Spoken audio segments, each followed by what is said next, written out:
Olá, pessoal que acompanha o canal Verdadeiramente. Hoje eu vou falar de uma forma verdadeira e espontânea sobre um tema que eu percebo que acompanha muitas pessoas, que é o auto-boicote. Você já se percebeu se boicotando? Já ouviu falar desse termo? É, de certa forma, comum isso na sua vida? Se for, fica aqui comigo que eu vou propor algumas reflexões acerca de tudo isso. Tenho certeza que pode te ajudar bastante a entender a como de fato tratar essa situação, né?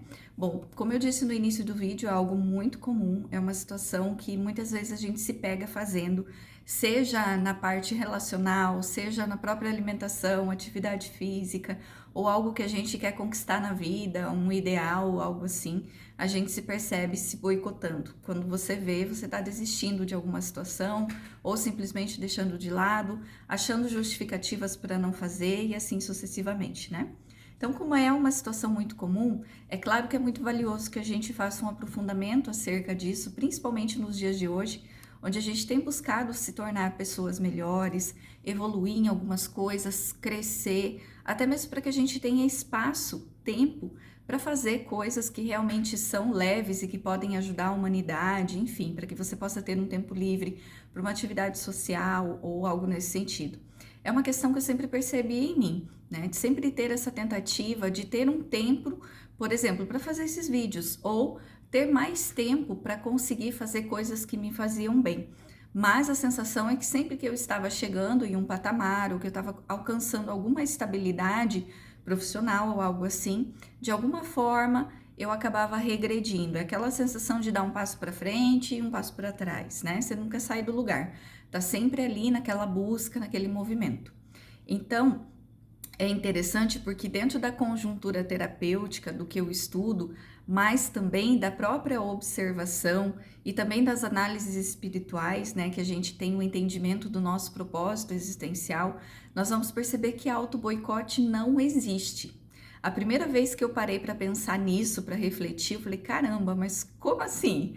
Então, o que está acontecendo comigo, né? Alguma interferência externa, espiritual, ou faz parte do meu karma, né? Não que eu acredite propriamente nesse sentido da palavra, mas o que acontece que faz com que as coisas não andem, não vão para frente, eu não consigo me desenvolver? Será que está programado para minha vida que eu fique sempre desse jeito, que eu não tenha isso, que eu não tenha aquilo, a ponto de eu estar tentando e não conseguir realizar?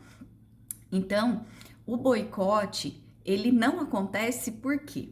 Porque se a gente estivesse se boicotando, a gente estaria dizendo que nós não gostamos de nós, que a gente não se ama, que a gente não quer o melhor para si, tá? Então, o boicote não é a palavra ideal, não é o movimento ideal. Na verdade, o que nós fazemos é um processo de autolealdade, tá? Mas como assim? Autolealdade sendo que eu estou sendo leal a questões negativas. Exatamente. Nós somos leais ao que nós temos programado dentro de nós. A nossa programação subconsciente, que vem de toda a nossa história espiritual, de tudo que a gente viveu, absorveu, aprendeu, sentiu durante toda a nossa existência. E olha que já é muito tempo absorvendo bastante coisa. Então a gente foi criando ideias a próprio respeito, a respeito do mundo, a respeito da nossa capacidade, do nosso merecimento, e nós fomos absorvendo todas essas ideias. E hoje, quando a gente busca conscientemente, porque a consciência ela está, digamos assim, acima do movimento do subconsciente, né? O próprio nome já mostra.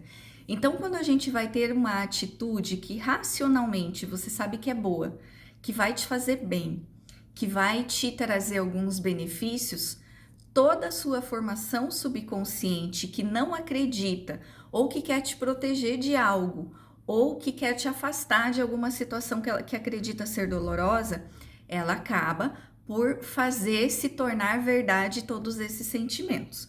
Vou dar um exemplo prático. Se você cresceu acreditando que todo homem não presta, que todo homem é grosseiro, que todo homem é machista, que nenhum relacionamento dá certo porque as mulheres sempre sofrem, um relacionamento para mulher é sempre difícil, todas essas crenças, tá?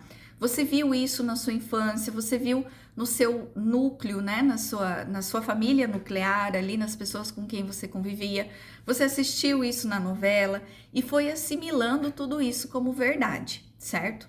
Só que hoje você tem 30 anos e não consegue se relacionar com ninguém porque sempre acontece algum imprevisto muito parecido com essa história. Aí você pensa, mas poxa, eu sei que não é assim. Eu sei que nem todo homem é assim. Eu já conheci pessoas diferentes, né? Eu sei que eu posso viver um relacionamento diferente. Eu já fiz terapia, já aprendi sobre isso. Meu psicólogo me ensinou, a gente já trabalhou sobre isso. Mas eu ainda continuo vivendo experiências como essa. O que está acontecendo? Existe uma programação ainda a nível subconsciente que está fazendo com que isso seja verdade. Então você está sendo leal ao seu sistema de crenças.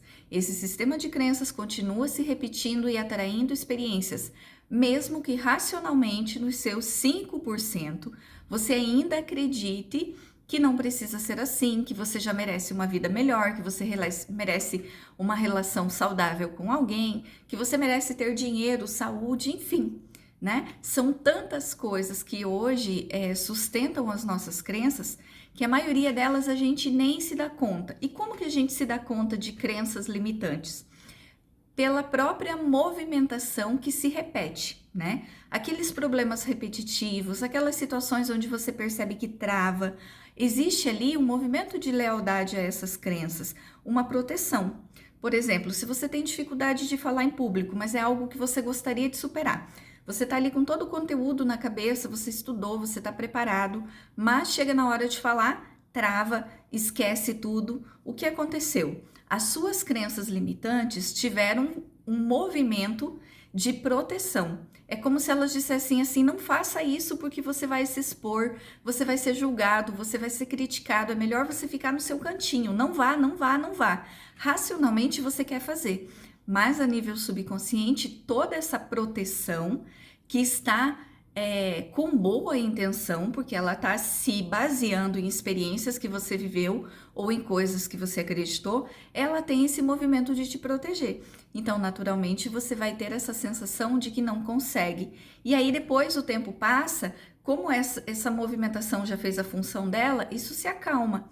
E aí você tem aqueles pensamentos, puxa vida, mas como que eu não consegui? Tava tão fácil, eu sabia tudo, tava na ponta da língua, eu estudei tanto. E é justamente esses movimentos que mostram como você pode estar sendo leal a si mesmo. Como a gente acaba seguindo esse sistema de lealdade, porque nós somos o que nós acreditamos, né? E o que a gente acredita, 5% é racional, 95% é subconsciente. Então, acreditar, mesmo que seja em algo negativo, é uma espécie de fé, né? Não a fé no sentido positivo, religioso, de buscar uma crença superior, mas você acredita tanto a nível subconsciente em que algo não vai dar certo que aquilo se torna uma verdade, né?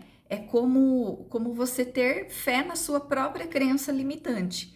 Então, o caminho para que isso possa ser resolvido é primeiro identificar esses movimentos, reconhecer, para depois você conseguir ressignificar essas crenças. Sem essa percepção não é possível, a gente precisa dar um novo contexto. E aí você perceber que você pode ir colocando uma outra verdade, seja através do movimento terapêutico, seja através de uma repetição, ou até mesmo de um despertar de consciência, onde você vai reeducando a sua mente. É como uma criança que tem medo de andar a cavalo, né? Imagina que as suas crenças limitantes são essa criança. E você já sabe que andar a cavalo, desde que você tenha um cuidado, é prazeroso, é gostoso, é bom e que vai te levar a algum lugar, certo?